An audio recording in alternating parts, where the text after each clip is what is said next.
안녕하세요. GT 크리에이터 2기 충의중학교 김한수입니다. 본 영상의 주제는 바이브 코딩으로 학생 성적 확인 웹페이지 만들기입니다. 그럼 시작하겠습니다. 성적 확인 페이지의 필요성, 바이브 코딩 소개, 자판기로 설명하는 웹 앱의 3요소, 웹앱 만들기, 테스트 및 응용 순서로 진행하도록 하겠습니다. 선생님들께서는 학생들에게 성적이 언제 나오는지 질문을 받아본 경험이 있으신가요? 수행평가가 끝난 후 학생들이 찾아와서 물어보는 단골 질문입니다. 학기 말 성적 확인 시기가 되면 성적 확인을 하러 온 학생들이 다른 학생의 성적을 보지 않도록 선생님이 종이를 손으로 가리는 수고로움이 발생한 일이 많습니다. 선생님이 구글 스프레드시트에 학생들의 성적을 입력하면 학생들이 자유롭게 웹 앱에 접속하여 성적을 확인할 수 있도록 한다면 이러한 문제를 쉽게 해결할 수 있습니다. 먼저 완성된 웹 앱을 실현해 보도록 하겠습니다. 전체 학급의 점수가 입력된 구글 스프레드시트에서 홍길동, 김영희 학생을 강조해 보도록 하겠습니다. 실제 웹 앱을 실행할 때에 꼭 강조를 할 필요는 없습니다. 이름인 홍길동과 비밀번호 2538을 입력해 보도록 하겠습니다. 비밀번호를 다르게 입력했을 경우에는 성적이 보이지 않습니다. 같은 방식으로 김영희 학생의 성적을 확인해 보도록 하겠습니다. 선생님들의 의도에 따라서 총점뿐만 아니라 개별 수행평가의 점수가 모두 보이도록 만들 수도 있습니다. 그렇다면 바이브 코딩의 뜻은 무엇일까요? 바이브 코딩은 인공지능에게 자연어로 아이디어를 설명하고 그 대화 속에서 필요한 코드를 함께 완성해가는 과정을 말합니다. 웹 앱을 만들기 위해서는 기본적으로 어떤 요소들이 함께 작동하는지를 이해해야 합니다. 지금부터는 그 구조를 자판기를 예로 들어 설명해 보겠습니다. 먼저 자판기의 겉모습을 떠올려 볼까요? 우리가 직접 보고 버튼을 누르는 부분이 있습니다. 이 부분이 바로 프론트 엔드입니다. 웹사이트나 앱에서 사용자가 직접 조작하는 화면, 글자, 버튼, 색상, 메뉴 같은 요소들이 모두 프론트 엔드에 해당합니다.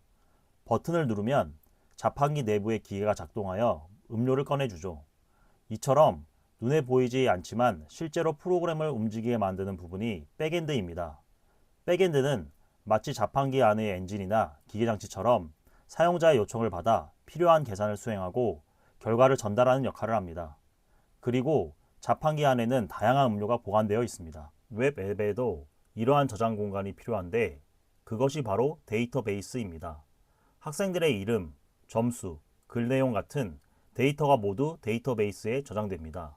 결국 프론트엔드는 사용자가 직접 만지는 화면, 백엔드는 그 요청을 실제로 처리하는 엔진, 데이터베이스는 정보를 저장해두는 창고 역할을 합니다. 이 세 가지가 서로 연결될 때 비로소 하나의 웹 앱이 완성되고 사용자는 자판기 버튼을 누르듯 원하는 기능을 손쉽게 사용할 수 있게 됩니다. 앞에서 자판기 비유로 웹 앱의 세 가지 요소를 살펴봤습니다. 이제 이 구조가 오늘 실습할 앱 스크립트 안에서는 어떻게 구성되는지 알아보겠습니다. 먼저 앱 스크립트는 구글의 서버에서 작동하는 코드 환경으로 하나의 도구 안에서 프론트엔드, 백엔드, 그리고 데이터베이스를 모두 연결할 수 있습니다. 화면 왼쪽의 HTML 파일이 바로 프론트엔드 역할을 합니다. 이곳에서는 버튼, 입력창, 표와 같은 사용자 인터페이스를 만들 수 있습니다. 즉, 사용자가 직접 보고 조작하는 부분입니다. 가운데 앱 스크립트 코드 파일은 백엔드 역할을 합니다. 이 코드는 사용자가 버튼을 눌렀을 때 어떤 동작을 할지, 어떤 데이터를 가져올지를 실제로 처리합니다. 프론트엔드에서 요청을 받으면 앱 스크립트는 그 명령을 실행해 결과를 되돌려주는 작동 엔진과 같은 역할을 합니다. 오른쪽의 구글 스프레드시트는 데이터베이스에 해당합니다. 학생들의 이름, 점수, 게시글 같은 정보가 이곳에 저장되고 백엔드 코드가 이 데이터를 불러오거나 수정합니다.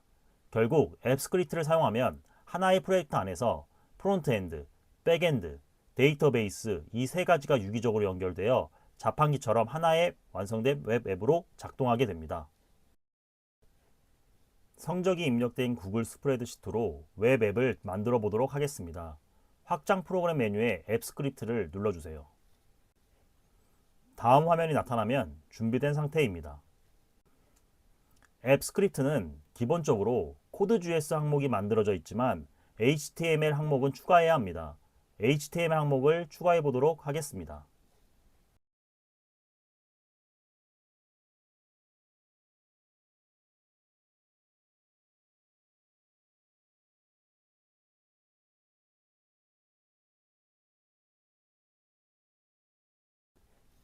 프론트엔드 항목을 먼저 코딩해 보도록 하겠습니다. 제미나이에게 데이터베이스의 형식을 알려주기 위해 구글 스프레드시트를 드래그하여 복사해 주세요. 제미나이에 접속하여 화면에 나온 프롬프트를 입력하고 복사해 놓은 데이터베이스를 붙여 넣습니다. 코드가 생성되면 실행 결과를 미리 확인할 수 있습니다.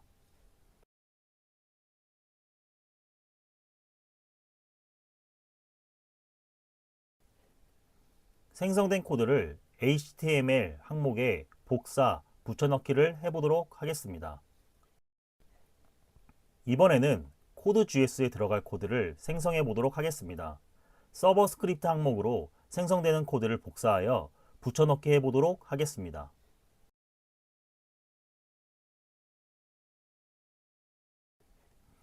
이제 완성된 웹 앱을 배포해 보도록 하겠습니다. 화면을 보고 따라와 주세요. 인증은 나를 선택하고 액세스할 수 있는 사용자는 모든 사용자로 설정해 주세요. 인증을 나로 선택하지 않으면 웹 앱에 접속하는 사용자들이 각자 인증을 해야 하는 번거로움이 발생합니다.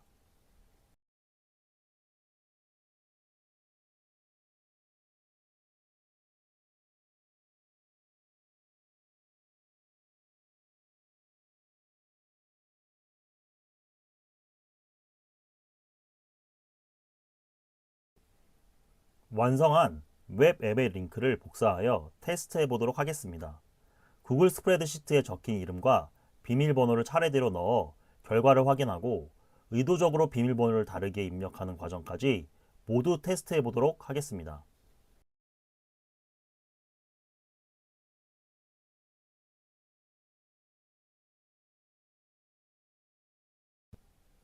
다음은 참고사항 첫 번째입니다.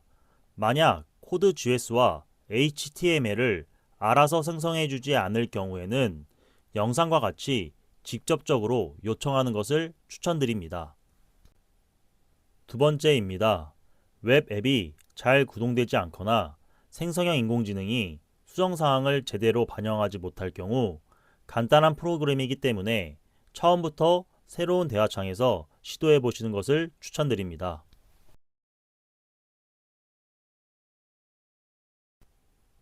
세 번째입니다. 제미나이에는 기본적으로 캔버스 형태로 코드를 제공하는데 우측 상단의 공유 아이콘을 클릭하시고 콘텐츠 복사 기능을 이용하시면 손쉽게 복사할 수 있습니다. 마지막으로 완성한 웹 앱에 오류가 생겼을 경우 초심자 수준에서는 오류가 발생한 화면, 코드, 데이터베이스를 제공하고 수정 요청한 후 수정된 코드를 복사, 붙여넣기 하고 다시 시도해 보는 것이 문제를 해결할 수 있는 가장 빠른 방법입니다.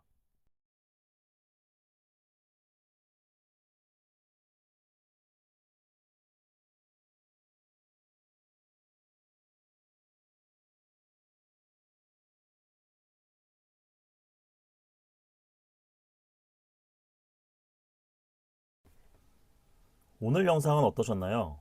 프롬프트를 조금만 수정한다면 선생님들께서도 원하는 웹 앱을 언제든지 제작하실 수 있습니다. 선생님들의 코딩 생활을 응원하면서 이번 영상은 마치도록 하겠습니다. 수고하셨습니다.